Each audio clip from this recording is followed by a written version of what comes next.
Evangelho de João, capítulo 9.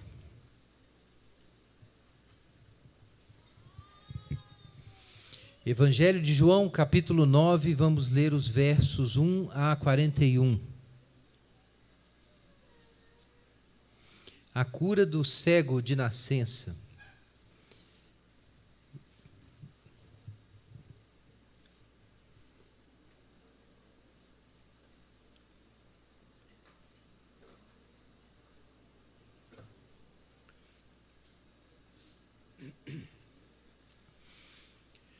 Passando Jesus, viu um homem cego de nascença. E seus discípulos lhe perguntaram: Rabi, quem pecou para que ele nascesse cego? Ele ou seus pais? Jesus respondeu: nem ele pecou, nem seus pais. Mas isso aconteceu para que nele se manifestem as obras de Deus. Enquanto é dia, é necessário que realizemos as obras daquele que me enviou. A noite vem, quando ninguém pode trabalhar. Enquanto estou no mundo, sou a luz do mundo. Tendo dito isso, cuspiu no chão e fez barro com a saliva e aplicou-o sobre os olhos do cego. E disse-lhe: vai, lava-te no tanque de Siloé, que significa enviado, e ele foi, lavou-se e voltou enxergando. Então os vizinhos, os que antes o tinham visto quando mendigo, perguntavam: não é ele que sentava para mendigar? E uns diziam: é ele, e outros: não, se parece com ele. Ele, porém, afirmava: sou eu mesmo. E perguntaram-lhe: então, como os teus olhos foram abertos? E ele respondeu: o homem que se chama Jesus fez barro, aplicou nos meus olhos e disse: vai até Siloé e lava-te. Eu fui, lavei-me e passei a enxergar. Eles então lhe perguntaram: e onde ele está? E ele respondeu: não sei. Ocorreu que levaram aos fariseus o homem que fora cego. Era sábado, o dia que Jesus fez barro e lhe abriu os olhos. Os fariseus também lhe perguntaram como ele passara a enxergar, e ele respondeu: ele aplicou barro nos meus olhos, lavei-me e passei a enxergar. Por isso, alguns fariseus diziam: esse homem não é de Deus, pois não guarda o sábado. Outros diziam: como pode um homem pecador fazer tais sinais? E houve divisão entre eles. E voltaram a perguntar ao cego: que dizes a respeito dele, visto que te abriu os olhos? O homem respondeu: ele é profeta. Os judeus, porém, não acreditaram que o homem curado fora cego e passara a enxergar, enquanto não chamaram os pais dele. Então lhes perguntaram: é esse o vosso filho que dizeis ter nascido cego? Como, pois, ele está enxergando? Seus pais responderam: sabemos que esse é o nosso filho e que nasceu cego, mas não sabemos como pode estar enxergando, nem quem lhe abriu os olhos. Pergunta a ele mesmo, tem idade, vai falar por si. Seus pais disseram isso por medo dos judeus, que já haviam combinado que se alguém confessasse que Jesus era o Cristo, seria expulso da sinagoga. Por isso, seus pais disseram: ele tem idade, pergunte a ele mesmo. Então chamaram pela segunda vez o homem que fora cego e lhe disseram: dá glória a Deus, nós sabemos que esse homem é pecador. E ele respondeu: se é pecador, não sei. Uma coisa sei, eu era cego e agora estou enxergando. Eles lhe perguntaram: o que ele te fez? Como te abriu os olhos? Ele respondeu: já vos disse, mas não quereis ouvir. Por que então quereis ouvir de novo? Acaso quereis tornar-se discípulos dele? Eles o insultaram e disseram: o discípulo dele és tu, nós somos discípulos de Moisés. Sabemos que Deus falou com Moisés, mas este não sabemos de onde vem. O homem lhes respondeu: isso é de fato surpreendente. Não sabeis de onde ele vem, mas ele me abriu os olhos. Sabemos que Deus não atende pecadores, mas se alguém for temente a Deus e fizer sua vontade, este ele atende. E desde o princípio do mundo, nunca se ouviu que alguém abrisse os olhos a um cego de nascença. Se ele não fosse de Deus, nada poderia fazer. Então eles lhe disseram: E tu nasceste totalmente em pecado e vem ensinar a nós? E o expulsaram. Jesus ficou sabendo que o haviam expulsado e, encontrando-o, perguntou-lhe: crês no Filho do Homem? Ele respondeu: quem é ele, Senhor, para que eu nele creia? Jesus lhe disse: tu já o viste, e é ele quem está falando contigo. Disse o homem: eu creio, Senhor, e o adorou.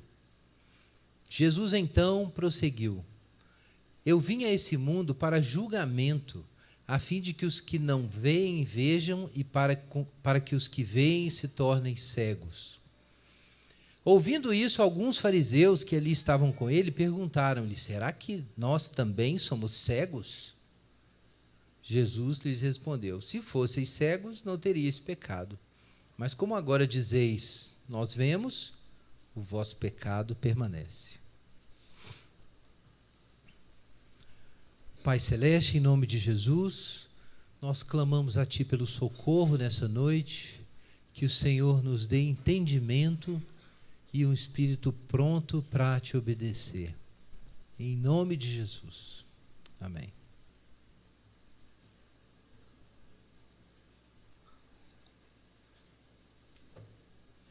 Irmãos, esse é um texto, mais um texto fantástico do Evangelho de João. Aqui nós temos um tom claramente diferente dos trechos anteriores. O combate, o conflito da luz com as trevas segue durante todo o Evangelho, durante toda a história.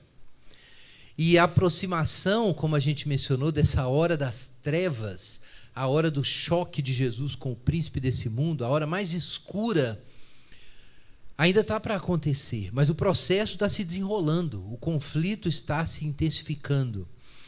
Agora, a gente tem uma impressão, quando lê o capítulo 8, de uma situação assim mais escura, mais dark. No capítulo 8, o pessoal quer matar Jesus. O capítulo 9 é uma piada, é outra coisa. No capítulo 9, nós temos a situação ridícula dos fariseus diante de uma coisa inexplicável, mas inexplicável para eles, era óbvio o que estava acontecendo. Jesus era o enviado de Deus e curou o cego, e ponto final. Mas aquilo se tornou um enorme obstáculo para aqueles homens. Eles perguntaram várias vezes, várias coisas. Para o cego de nascença foi 3 vezes, mas o número total de perguntas que os judeus fizeram aqui no nosso trecho, são 7 vezes eles perguntam a mesma coisa. E não conseguem entender a resposta. Quando a gente lê o texto, a gente fica impressionado com isso. Dê atenção a esse detalhe, porque ele é importante para a gente compreender o que é que João quer nos ensinar sobre a situação de quem rejeita Jesus Cristo. É o tolo mesmo. Mas o nosso trecho começa com esse dilema, o cego de nascença. Por que o cego de nascença? Você pode ficar doente porque você pegou uma doença na sua caminhada, você pode ter sofrido um acidente, ter ficado cego, você pode ter lutado na guerra, ou um crime pode ter ocorrido e alguém ter cegado você. Mas o cego de nascença é alguém que indubitavelmente, pelo menos do ponto de vista deles, nasceu amaldiçoado. O cego de nascença não tem jeito. Não é nem que ele fez uma coisa errada a certa altura da sua vida e depois ele pegou a doença. Então, houve essa pergunta dos discípulos para Jesus. Quem pecou? Ele ou seus pais? Quem pecou? Não é uma pergunta sobre um tema a respeito do reino de Deus, não é uma pergunta sobre como viria a salvação, sobre a interpretação das Escrituras, sobre o Messias. É uma pergunta sobre de quem é a culpa. De quem é a culpa? Por que existe esse mal? Por que essa tragédia está aí? O homem cego de nascença. É uma pergunta que tem muito paralelo com coisas que a gente levantaria nas nossas orações, nas nossas conversas. Todo mundo já fez essa pergunta. Por que, afinal de contas, essa desgraça? Por que esse crime? Ou por que essa injustiça? Por que essa doença, claro? E são muitas doenças. E a gente tem muitas tragédias. Depois das tragédias que o homem antigo já conhecia, do século I para cá, nós tivemos muitas outras tragédias muito piores do que o povo conhecia antes. Crimes terríveis e assim por diante. Então, há muitas perguntas para fazer. E você sempre pode perguntar isso. De quem é a culpa, afinal de contas? Por que eu estou sofrendo? É porque algumas respostas são prontas, né? Naquela época, eles diziam que era isso. Se o sujeito estava cego, é porque ou ele pecou, ou os pais pecaram, alguém pecou. E é assim, né? Se tem uma coisa dando errado na sua vida, você não deu o dízimo, não é isso? Você não deu o dízimo, ou então tem uma maldição hereditária, você não tomou posse, você falou uma palavra contra o ungido do Senhor, bateu o carro, e por aí vai, né? Vocês conhecem isso. Então, alguma coisa está errada, porque senão era para você estar na bênção. Não é isso? Se não está bom, é porque alguma coisa está errada. Então, aí você vai lá fazer um business e resolver sua questão, negociar sua dívida, pagar, e aí a bênção volta. Os discípulos achavam que tinha alguma resposta assim, simples, né? Em termos de uma lógica, né? Linear. E Jesus dá uma resposta complicada. A resposta de Jesus não é fácil de entender, não. Nem ele, nem seus pais. Uai, como assim? Alguém tem que ter pecado nessa história. Não, não foi nem ele, nem seus pais. E antes que os discípulos tivessem tempo de respirar e falar, tá, mas então foi quem? O diabo? O que aconteceu? Jesus falou assim, antes que desse tempo. Isso aconteceu para que nele se manifestem as obras de Deus. Isso aconteceu para que nele se manifestem as obras de Deus. É muito insatisfatório. Eu acho que as ânsias por uma teodiceia, né, por uma justificação de Deus, ou por uma explicação racional para aquela desgraça, parece que Jesus não estava interessado em discutir o problema do mal com os discípulos. Ele não respondeu à pergunta deles, ou pelo menos não respondeu do jeito que eles esperavam. Qual a resposta de Jesus? Não esclarece nada sobre a fonte do mal, a origem da coisa. Não nos termos que eles imaginavam. Não há resposta nesse sentido. A resposta de Jesus é simplesmente que, seja o que for o que aconteceu, que nós saibamos ou talvez nunca saberemos, o que importa é que essa situação aconteceu e chegou aqui, porque as obras de Deus vão se manifestar. Jesus não diz um porquê. Ele dá um para quê, mas ele não dá um porquê. Ele não satisfaz o arrazoado religioso, as ansiedades teológicas dos discípulos. Ele não satisfaz isso, mas ele dá uma resposta importante.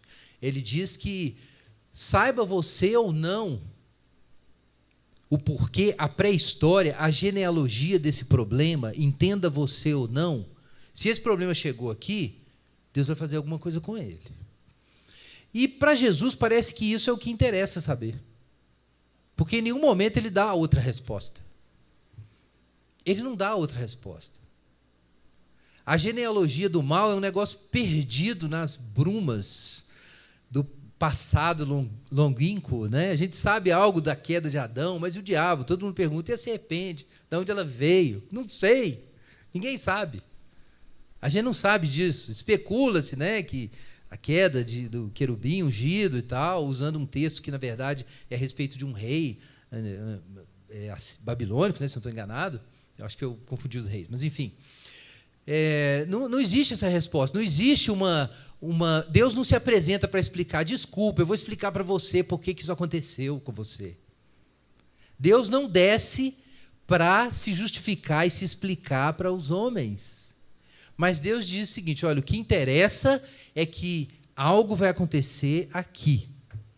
Algo vai acontecer. Essa crise tem um sentido. O que interessa é o que vai acontecer nessa crise. É o que eu vou fazer e eu vim fazer nessa crise. Isso é o que interessa. Não se irrite, meu irmão. Isso é o que interessa. Vocês estão irritados já. Isso é o que interessa. Versículo 4. Olha o que Jesus diz. Enquanto é dia, é necessário que realizemos as obras daquele que me enviou. A noite vem, quando ninguém pode trabalhar. Veja o sentido de urgência de Jesus.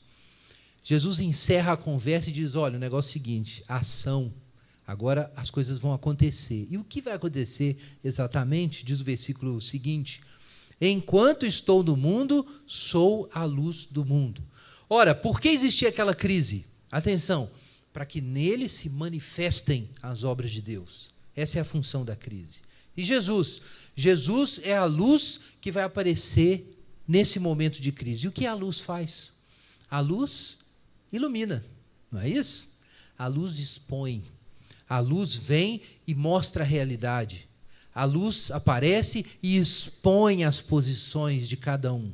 E o que você é ou não é, ou pensa que é, ou diz que é, não importa, a realidade vai vir à tona. É isso que a luz veio fazer, expor a situação. O homem estava ali por essa razão. Não se sabe, como eu disse, a genealogia da coisa, mas aquele momento, aquela hora, aquele cego de nascença ali, significava que Deus ia agir. E Deus ia agir para manifestar suas obras. E Ele ia manifestar suas obras lançando luz sobre os homens e sobre a situação por meio de Jesus. Atenção, essa é a trama do texto. A trama do texto é que Jesus é a luz. É lindo você falar que Jesus é a luz, mas fica na luz para você ver. É isso que vai acontecer aqui. Jesus cura o cego. E de repente nós temos luz. E quando a luz chega, uma confusão danada é exposta. Tudo fica aberto aqui, como nós vamos ver. A confusão é instalada ali naquela pacífica manhã entre os judeus. Então Jesus foi e deu essa ordem estranha para o cego. Cospe no chão, pega o barro, passa o barro nos olhos dele. Jesus podia fazer uma coisa mais respeitável, mais limpinha, mas ele sujeita o cego à humilhação. Pó e a saliva de Jesus.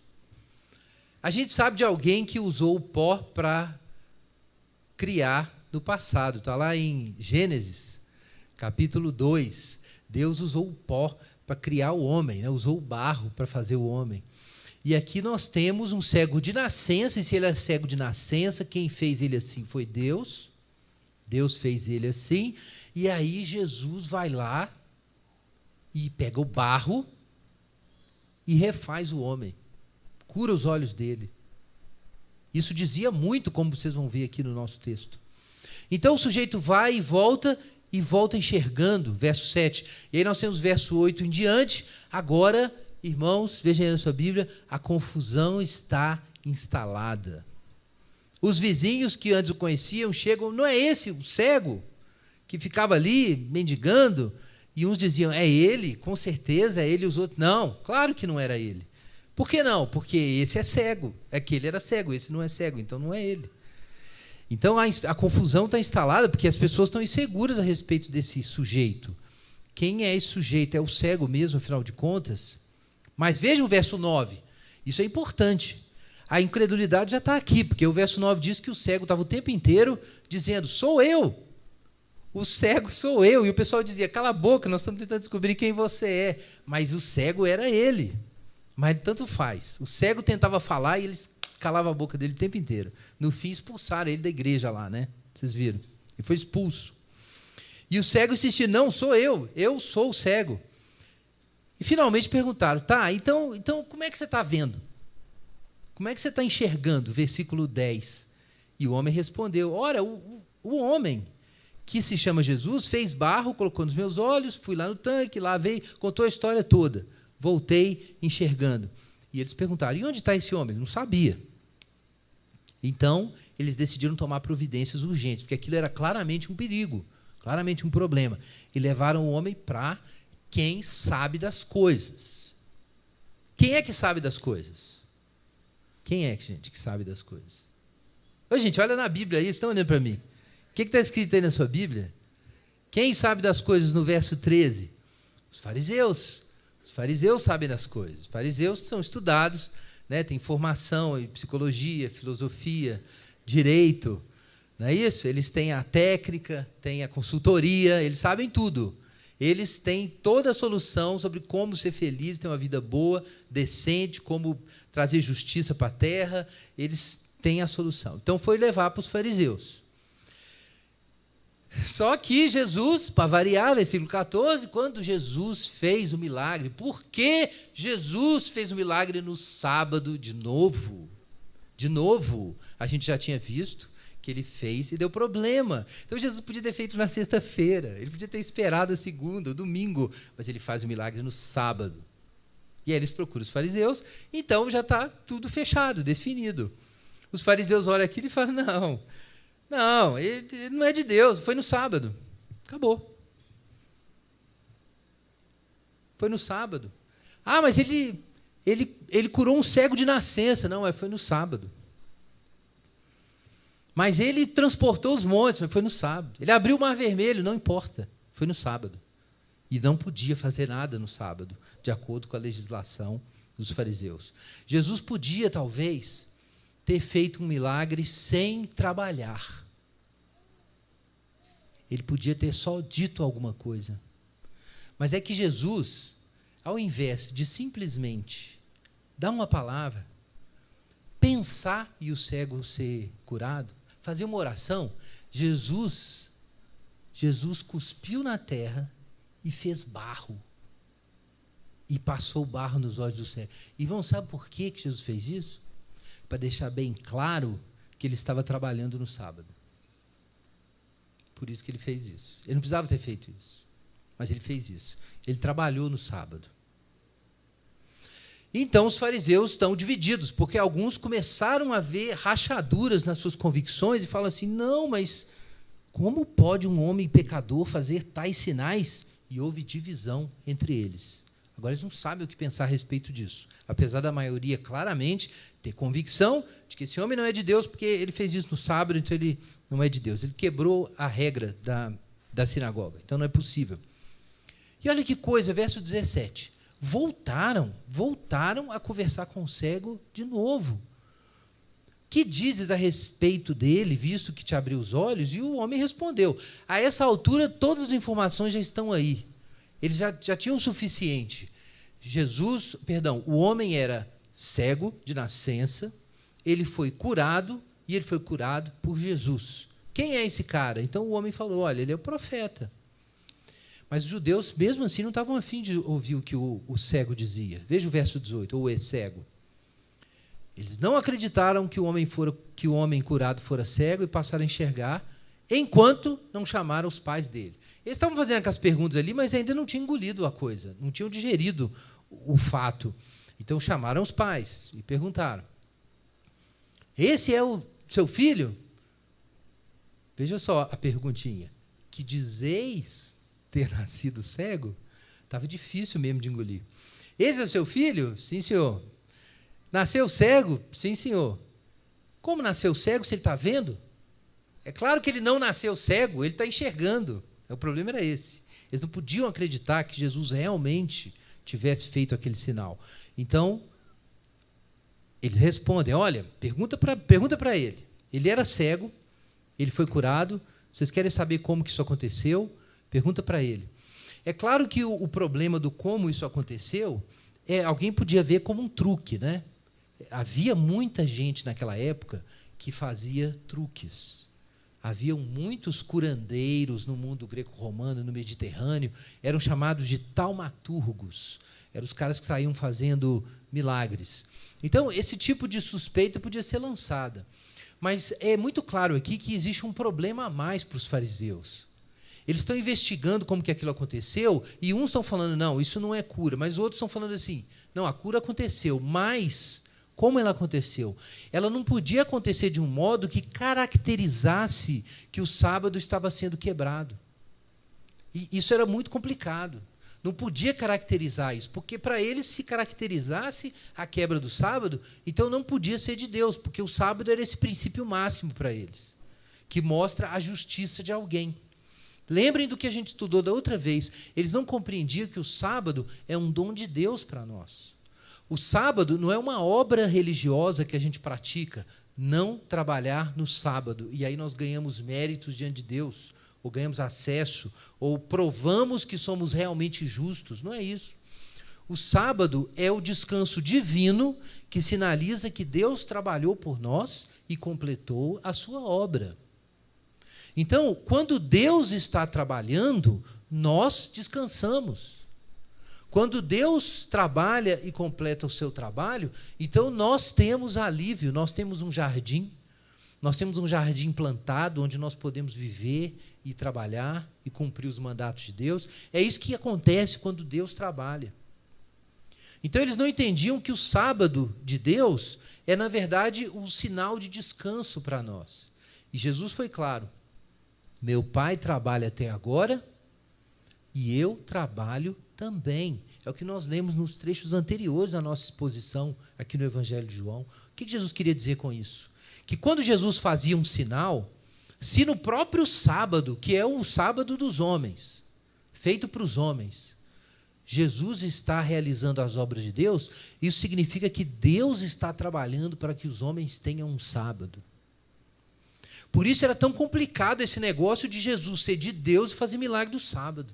Porque se Jesus é de Deus e está fazendo milagre no sábado, e está curando gente, consertando gente no sábado, então Jesus não é um homem. Jesus não pode ser só um homem. Ele tem que ser, como dizem os evangelhos sinóticos, o Senhor do sábado.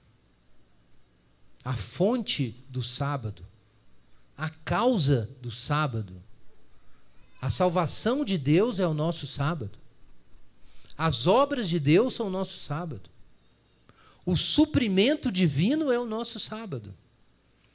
Nós temos que guardar o sábado para a gente lembrar disso. Não é porque guardando o sábado a gente é justo e prova que a gente é bom e santo e melhor que os outros, como os fariseus achavam. Não é isso. Então, Jesus trabalhar no sábado lança uma dúvida sobre o sábado dos fariseus, mas também é um momento de alegria, porque isso significa que o nosso sábado não é uma coisa da nossa cabeça. Deus está trabalhando por nós. Irmãos, vejam essa situação. Era necessário conferir isso. Como que ele te curou? O que ele fez? Mas o que ele fez? Ele trabalhou. Ele fez barro e passou nos olhos do cego de nascença. Então ele já tinha explicado isso, né? Já vos disse, mas não quereis ouvir. Por que então, versículo 27, por que então quereis ouvir de novo? Acaso quereis tornar-vos discípulos dele? Aí ele deu uma mordidinha, né? Nos fariseus. Eles ficaram bravos, insultaram, versículo 28, disseram: você é discípulo dele, nós somos discípulos de Moisés, a gente tem pedigree, você é um vira-lata. Nós, diz o versículo 29, e aqui nós chegamos no ponto crucial de todo o nosso trecho, versículo 29. Nós sabemos que Deus falou a Moisés, mas esse nós não sabemos de onde vem. Vejam que coisa, eles não sabiam de onde Jesus vinha, mas eles já tinham decidido que quem acreditasse em Jesus ia ser expulso da sinagoga, e eles já tinham dito que sabiam, diz o versículo 24, que esse homem não era de Deus. Atenção para isso, eles fizeram afirmações graves. Eles já tinham determinado as regras do jogo. As regras já estavam postas. Você pode tudo, mas crê em Jesus? Não. Se crê em Jesus, você é expulso da sinagoga. Crer em Jesus não era uma opção. E mais, eles já tinham certeza de que Jesus não era de Deus. Isso já estava decidido, fechado, assunto encerrado. Agora, então, nós compreendemos a gravidade da coisa. O problema dos fariseus, que eles não conseguiam entender Jesus, é que Jesus não se encaixava no esquema deles. Esse é o tema recorrente, como nós vimos nas outras exposições. Qual é o problema de Jesus? É que Jesus não se encaixa. A festa foi feita, os convites foram distribuídos, mas não tinha um para Jesus. Não tinha. Creu em Jesus, você está expulso da sinagoga. Não importa quem Jesus seja, Jesus não. Isso é o que pensavam os fariseus. Jesus confrontava esse pensamento não apenas com os fariseus que o rejeitavam, Até mesmo quando os discípulos criam, mas queriam, por exemplo, fazer de Jesus seu rei, Jesus saía fora. E a gente sabe a razão disso. É que Jesus não veio legitimar o que nós produzimos pelo nosso próprio entendimento. Jesus não veio fazer isso. Jesus não veio legitimar a nossa religião. Jesus não é... Tem gente que fala isso, né, que João Batista era o primeiro batista, né, e Jesus o segundo. Nunca ouviram falar nisso, né? Isso é coisa de batista antigo. Jesus não é um membro da nossa igreja. Jesus não é do nosso clube. Jesus não é do nosso time. Jesus não é da nossa escola filosófica. Jesus não é brasileiro. Não é brasileiro. Jesus não é da esquerda, nem da direita. Jesus não é de ninguém. A gente fica imaginando isso, que se Deus vier e se revelar, é claro que Jesus será atleticano. É óbvio. Se Jesus vier, obviamente, ele seria, se ele fosse um filósofo, ele seria um filósofo analítico. Ele não seria um continental, porque eles não falam coisa com coisa. Heidegger, aquele pessoal, não tem sentido. Se Jesus viesse para... Ele não podia ser americano. Jesus não seria americano. Para muitos, Jesus não seria branco de jeito nenhum. E para outros, ele não seria negro. Ele teria que ser do meu clube. Jesus teria que ser do meu clube. Se Jesus estivesse aqui, ele era evangélico. Crente de qualquer igreja evangélica. E a gente pensa assim, que se Jesus vier, não, ele tem que ser o que eu acho já. A gente já tem ideias prontas. A gente já tem tudo feito para Jesus. Jesus pode vir, o Messias pode vir, mas a gente já tem a vaga pronta, como eu mencionei antes, e ele tem que se encaixar, senão não leva ao emprego. Não é isso? Então, esse era o problema. Esse era o problema, irmãos. É que os fariseus já tinham tudo pronto na cabeça deles sobre o que o Messias devia ser. E quando o Messias chegou e não encaixava no que eles pensavam, então isso aqui não é de Deus. Não pode ser de Deus. Não tem conversa. Ah, mas ele curou um cego de nascença 6 vezes, porque a 7ª é outra pergunta. Eles foram no mesmo assunto, porque eles não conseguiam aceitar essa possibilidade. Mas essa é a questão de fundo. Jesus não pode ser de Deus, porque ele não se encaixa no que nós já pensávamos. Irmãos, essa é sempre a questão. Por que para os homens que não têm fé, os incrédulos, Jesus continua um mistério? É porque Jesus não se encaixa no seu esquema pré-concebido. Quando você se aproxima de Jesus, você não pode dizer, ou para o Deus, você não pode dizer o seguinte: olha, eu te aceito se o que o Senhor disser ou falar se encaixar no que eu já pensava. Eu te aceito se o Senhor fizer isso, aquilo e aquilo outro na minha vida. Quantas igrejas ensinam isso? As pessoas a irem para Jesus e fazerem business com Ele, né? Jesus, eu vou te aceitar, mas eu quero essa bênção, eu quero isso desse jeito e aquilo desse jeito. Você não vai encontrar Jesus assim. Você vai encontrar uma religião feita à sua imagem e semelhança. Jesus você não vai encontrar. Porque Jesus não veio para legitimar as nossas próprias ideias sobre o que é ser feliz, as nossas próprias ideias sobre o que é sucesso, o que é justiça, o que é espiritualidade, o que é religião, como os fariseus achavam. Mas isso que se aplica à religião, se aplica a outras coisas. Se aplica a outras coisas. Não são poucos os cristãos que pensam que se Jesus é verdadeiro, porque eles creram em Jesus, tiveram uma experiência com Deus, maravilha. Aí eles estão na faculdade e eles pensam assim, não, eu preciso reconstruir a minha fé nos termos dos incrédulos. Então eu vou tentar mostrar quem é Jesus a partir dos pressupostos, dos valores, das ideias que os não cristãos acham boas. E aí qual é a situação? Ou você corrompe Jesus para encaixar nisso, ou você tem a sensação de que Jesus não tem a ver com nada. E aí você tem uma crise.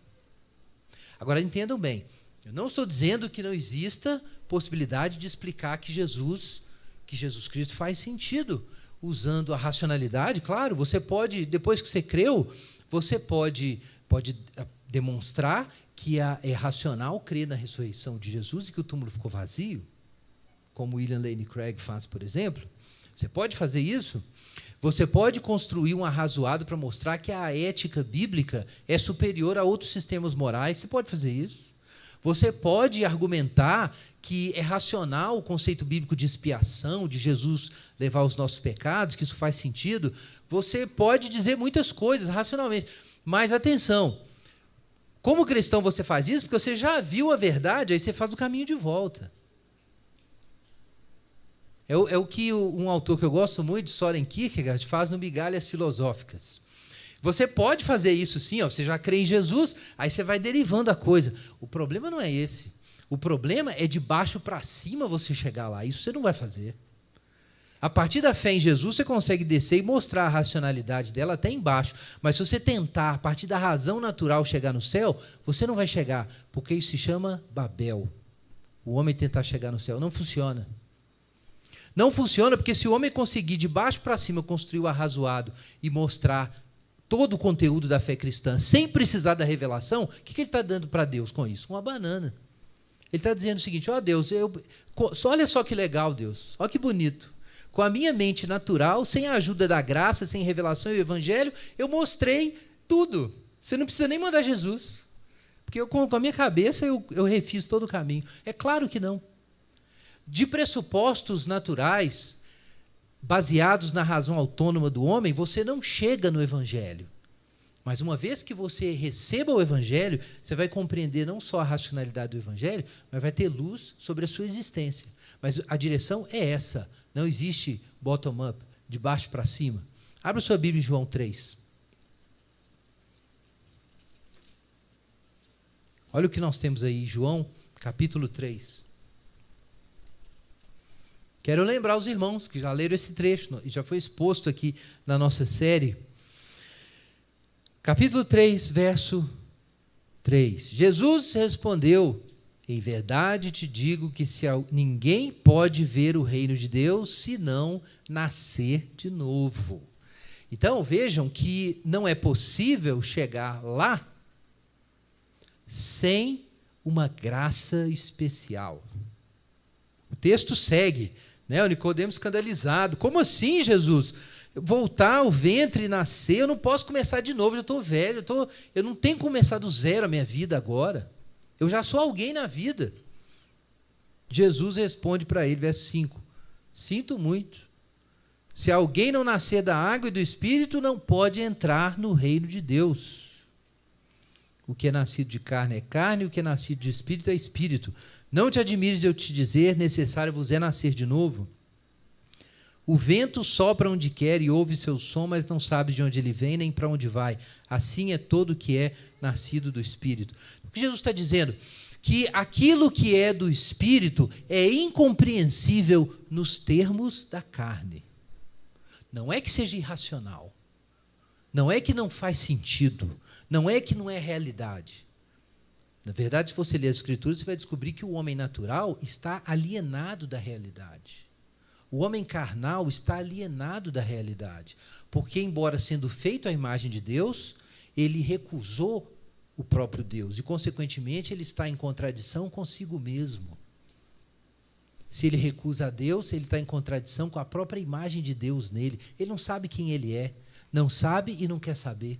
Porque se ele encontra quem ele é, imediatamente ele encontra a ruína na qual ele se enfiou e a distância que ele está em relação a Deus. Então, ele não pode estar vivendo no mundo real. Quanto crente tem uma experiência boa no domingo, sente a presença de Deus e acha assim, está tão bom aqui, que pena que eu vou voltar para o mundo real. Meu irmão, o mundo real não é o sistema que os homens construíram para eles viverem felizes e se esquecerem dos seus pecados e da sua mortalidade. O sistema que foi construído para o homem esquecer que o seu destino é o pó, é o túmulo, e para ele não fazer nada a respeito da sua alma, isso não pode ser real. Isso não pode ser real. E quando você habita nisso, você está, meu irmão, na Disneylândia do diabo. É isso aí. Então, o problema é que você, nesse esquema, nessa prisão Você não vai entender o reino de Deus, não vai ver o reino de Deus, não vai entrar no reino de Deus. Não tem jeito. Não tem jeito porque a mente da carne não pode pensar esses pensamentos. A mente da carne não pode contemplar essas realidades. Elas lhe parecem irreais. Mesmo que o cego de nascença esteja diante de você dizendo, foi ele que me curou, e você fala, hã? E não enxerga. E aí quem é cego nessa história? Sem uma graça especial, você não vê, é o que diz o Evangelho de João, capítulo 9, você não vê o óbvio. A verdade está na sua cara. E você pergunta 7 vezes e não entende. Só uma graça especial pode tirar você dessa situação. E isso, gente, foi o que o cego de nascença sacou nessa hora. Os fariseus disseram assim, olha, Moisés nós sabemos de onde vem. Esse homem nós não sabemos. Peraí, como é que vocês falaram mesmo? Não, é que esse homem nós não sabemos de onde veio. Peraí, esse homem curou o cego de nascença no sábado. Então ele é de Deus. Então se os fariseus não sabem de onde ele veio, quem ele é, não entendem ele, o que isso significa? O que isso significa, irmãos? Que os fariseus não entendem nada de Deus. É isso. Essa foi, de repente, o cego de nascença, o mendigo Raulinho do cego de nascença virou um filósofo. Olha só o que ele faz. Ele pega aqui e dá uma tesourada apologética aqui, versículo 20, versículo 30. O homem lhes respondeu, olha, isso é de fato surpreendente. Vocês não sabem de onde ele vem, mas ele curou os meus olhos, eu que sou um cego de nascença. Nós sabemos, olha lá, e começou a teologia aqui, nós sabemos que Deus não atende pecadores, e só se for temente a Deus, fizer a sua vontade, ele atende. E desde o princípio do mundo, ninguém nunca abriu os olhos do cego. Conclusão, verso 33, se ele não fosse de Deus, nada poderia fazer. Pronto, cheque mate nos fariseus. O cego de nascença deu cheque-mate nos fariseus. Os caras ficaram fulos da vida. Olha aí na sua Bíblia. Versículo 34. Então eles disseram, tu nasceste totalmente em pecado e vem ensinar a nós? E o expulsaram. Gente, na última hora, os caras estavam tão derrotados, eles estavam tão engolidos por aquele argumento do cego de nascença, que a última fala deles entregou a culpa deles. A última fala entregou a culpa deles. Porque se o cego de nascença nasceu assim, porque Deus fez assim, e Jesus foi lá e desfez, quem é Jesus? Jesus é Deus. Não tinha saída mais. A essa altura eles já estavam lançando por todos os poros a sua própria culpa. E todo mundo está vendo. Esse capítulo foi escrito para isso, para mostrar a situação ridícula daquele pessoal. Estava exposto de forma evidente que aqueles eram um bando de trapalhões religiosos, que não sabiam o que estava falando. Todo mundo já estava vendo essa altura e eles já estavam confessando. Então, esse texto está aqui para isso, para mostrar a situação que fica o incrédulo quando ele contempla a verdade de quem Jesus Cristo é, mas não quer contemplar essa verdade. Então, nós temos o final, versículo 35 em diante. Jesus ficou sabendo que o haviam expulsado, e encontrando-o, perguntou-lhe, crês no Filho do Homem? Imediatamente ele respondeu, quem é, Senhor, para que eu creia? E Jesus diz, tu viste, é quem fala contigo. E o homem diz, eu creio, Senhor, eu adorou. O cego viu, e os que viam ficaram cegos. É o que diz Jesus depois, do verso 39 em diante. Jesus prosseguiu, eu vim a esse mundo para julgamento, a fim de que os que não veem vejam, e para que os que veem se tornem cegos. Irmãos, isso aqui é a explicação do que nós vimos no comecinho do capítulo. Vocês lembram que a gente viu que os discípulos estavam ali especulando sobre por que o cego nasceu assim, de quem era a culpa, e Jesus falou assim, olha, isso não importa, importa Importa que eu sou a luz do mundo, e esse cego foi posto aqui por uma razão, e agora a verdade vai aparecer. E pá, Jesus brilhou e a verdade apareceu.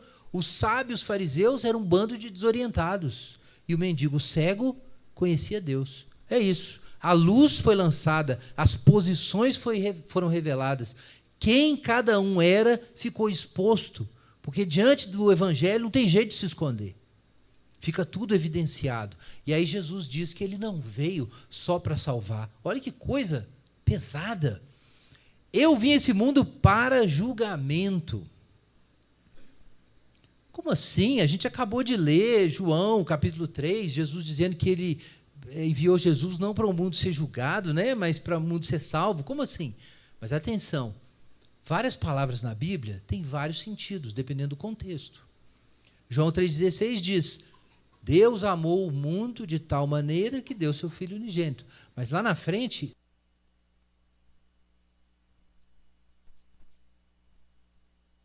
mundo, nem as coisas que no mundo há. Ora, é para amar ou para não amar? Não, a questão é que mundo, no primeiro versículo, significa uma coisa, e mundo, em 1 João, significa outra. As palavras que a gente usa têm sentido diferente, dependendo do contexto. O que significa julgamento na Bíblia? Um dos sentidos é um sentido realmente de punição. Mas muita gente fica com essa ideia fixada. O que é o juízo final? O juízo final é o dia que o mundo vai acabar. O Armagedon, bomba atômica, esses negócios. Muita gente pensa assim, mas a gente usa o termo juízo até em português, com outros sentidos. Quando a gente diz, por exemplo, para um menino, né, cria juízo, menino. O que a gente quer dizer com juízo? Juízo é racionalidade, crítica, discernimento. Discernimento é um dos termos que a gente precisa se lembrar quando a gente vê a palavra juízo na Bíblia. É muito importante. Nesse sentido que Paulo fala até que a gente tem que julgar as coisas. Esse é o ponto.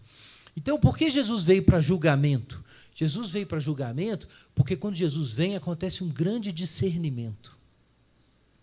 É bonito falar assim, Jesus é a luz do mundo. Não é, meu irmão? O que é a luz? A luz é o discernimento, a realidade é exposta, a verdade é colocada à luz do dia, a mentira é desfeita, a enganação é destruída, e o que é verdadeiro brilha. O que é genuíno refulge debaixo da luz. É isso que significa, Jesus vem para juízo. Quando você põe Jesus na situação, as posições são tomadas e reveladas. Quem é quem aparece. Quando Jesus aparece, você descobre que você não estava tão perto de Deus quanto você achava que estava, ou tão longe quanto você tinha certeza que estava. Quando Jesus se manifesta, a gente sabe realmente onde nós estamos. A gente sabe se os nossos pensamentos estão certos ou errados. Jesus é a luz. Quando ele vem, as coisas ficam claras. E o que Jesus diz, então, é muito sério. Ele veio para julgamento porque os que não veem vão enxergar, como o cego de nascença, que todo mundo tinha certeza que era uma pessoa absolutamente ignorante, ele nasceu em pecado, ele não teve uma educação na sinagoga, ele não era nada. O cego de nascença não era nada, mas quando Jesus aparece, o cego de nascença é alguém. E os fariseus? Os fariseus se achavam muito, eles sabiam tudo, mas quando Jesus se manifesta, eles não são nada e não sabem nada. Então a verdade vem, né, como diz a profecia, a gente lê lá no início do Evangelho, que todo monte será aplainado e todo vale será exaltado, não é isso? Todo mar vai virar sertão e todo sertão vai virar mar. Essa é a versão nordestina, mas é isso, a coisa vai ter uma grande inversão, porque tem muita falsidade no mundo. Tem muita coisa que a gente pensa hoje que é justa, que quando vier o juízo final nós vamos descobrir que não era. Muita coisa hipócrita, muita coisa mentirosa. Tem muita coisa que foi rotulada de má, de ruim, de perversa, e quando vier o reino de Deus a gente vai descobrir que não, que na verdade era boa. Atos de justiça que foram suprimidos, escondidos, esquecidos, vão ser honrados. E crimes que foram ocultados vão ser manifestados. Tudo vai aparecer. E Jesus é esse, ele traz a luz. Irmãos, pensem nisso. Quão tensa essa situação de você orar pedindo a luz. Você sabe o que é ficar debaixo da luz? É um negócio é um negócio maravilhoso e terrível. Não é coisa simples. Não é simples ficar na presença de Jesus. É glorioso, é belo, é curador, mas também é aterrorizante. Porque não dá para escapar dessa luz. E não pense que você pode ir ignorando Jesus aí, porque não tem jeito. Um dia o juízo vem. Um dia todo joelho vai se dobrar e toda língua dará glória a Deus. Todo joelho vai se dobrar e vai declarar que Jesus Cristo é o Senhor. Até aquele ateu que diz que não crê em Deus porque tem muita injustiça no mundo e Deus não explicou para ele por que tem tanta injustiça, então Deus é injusto, não quer saber de Deus. Vai ter um dia, imagina, que o cara vai olhar e vai falar: ó, Deus estava certo e eu estava errado. Esse dia vai chegar. Não pense que porque você entrou numa discussão com um crente e você deixou ele confuso, que você vai se safar disso. No final das contas, é com Deus que você vai ter que lidar. Não é com argumentos. Um argumento a favor ou contra, isso não vai definir o seu destino eterno. Não é possível. Um dia você vai morrer e vai encontrar a realidade última, e você vai ter que responder a ela.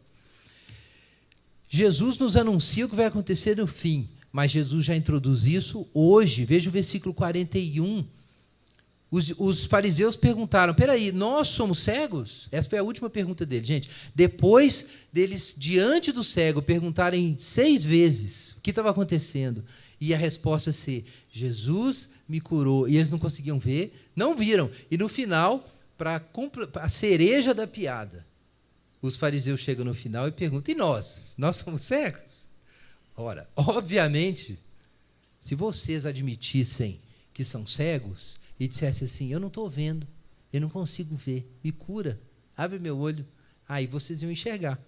Mas como vocês continuam tentando entender Jesus nos seus termos, de acordo com a sua filosofia, seu esquema político, suas ideias preconcebidas sobre como Deus devia ser, enquanto você fica tentando entender Jesus desse jeito, você não enxerga Jesus. Jesus parece uma coisa errada, parece que não existe, não faz sentido, ele não tem importância na sua vida. Então, você permanece no seu pecado. É isso que Jesus diz. Enquanto você está dizendo: eu vejo, e já que eu vejo, se houver verdade no Evangelho, ela tem que se encaixar com o que eu penso. Então, permanece o seu pecado. Porque se você não nascer de novo, você não vai ver nem entrar no reino de Deus. Se você esperar que Deus se dobre a você e se explique nos teus termos, você nunca o verá. E você que é crente, pode esquecer disso. E tem horas que Jesus parece um negócio estranho, que o Evangelho fica etéreo. Meu irmão, é isso aqui, tá? Você não está começando a ver, você está desvendo, você está perdendo a vista. Isso é cegueira. Resista. Você não pode permitir isso. Mas não é complicado se render resistir à cegueira. Na verdade, não é complicado. O que o cego de nascença fez foi simplesmente aceitar a lama de Jesus nos olhos. Meu irmão, qualquer coisa que Jesus disser é melhor do que o que você já pensa. Simplesmente abre o Evangelho como uma criança e deixa Jesus falar. E aí você vai enxergar. Amém? Vamos orar.